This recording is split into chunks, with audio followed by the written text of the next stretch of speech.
So get this, Senate Republicans just voted to give billions in military weapons to the world's most dangerous terrorists in the Middle East, including governments who fund Al-Qaeda and ISIS. As a result of the vote, Saudi Arabia will be receiving $110 billion in military arms, much of which will inevitably fall into the hands of extremists, religious fanatics, and terrorists throughout the world. A coalition of Republicans and Democrats worked together to kill the bill, but the patsies of the military-industrial complex occupying the Senate chamber were able to force the bill through in the end. Here's what Republican Senator Rand Paul, who opposed the measure, had to say on Twitter. Quote, "We must stand up and tell Saudi Arabia enough. These are the biggest exporters of extremism and hatred in the world. Saudi Arabia is causing a humanitarian crisis with the war in Yemen. It funds extremism worldwide, abuses human rights. Stop arming them now. Are we going to give them weapons? I say no." But he wasn't the only senator who had some very strong public words for the world's largest promoter of terrorism in the Middle East.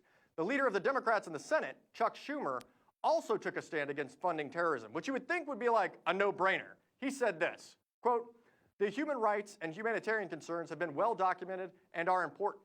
Of equal concern to me is that the Saudi government continues to aid and abet terrorism via its relationship with Wahhabism and the funding of schools that spread extremist propaganda throughout the world." Just to remind you, this bill would give over $100 billion in arms to the world's largest proponent of terrorism in the Middle East. People who literally have put guns and funds into the hands of Al-Qaeda and ISIS. But there were still senators like Bob Corker, chair of the Foreign Relations and Armed Services Committee, who supported the measure. He said this, quote, "This is something, it's hard for me to understand why people would oppose the selling of precision-guided missiles." Who would Jesus bomb, Bob? Really? Because you know that these military chicken hawk Republicans are also a bunch of fanatical pro-lifers. But at the same time, they believe in bombing children with laser-guided missiles. We want you to stop bombing other people's families around the world, Bob. It's not that hard to understand, Bob.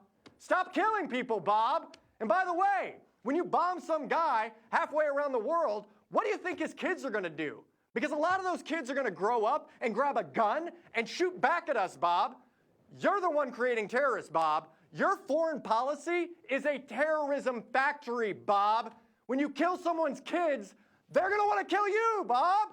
When you kill someone's parents, they're going to work until their dying breath to get revenge, Bob. That's why we all want you to stop dumping guns and missiles and tanks into the powder keg of the Middle East. Because every time you drone a village in the Middle East, another terrorist is born, Bob. I'm Ryan Clayton. This is Content News. Come back daily for the news where we're free to share the truth.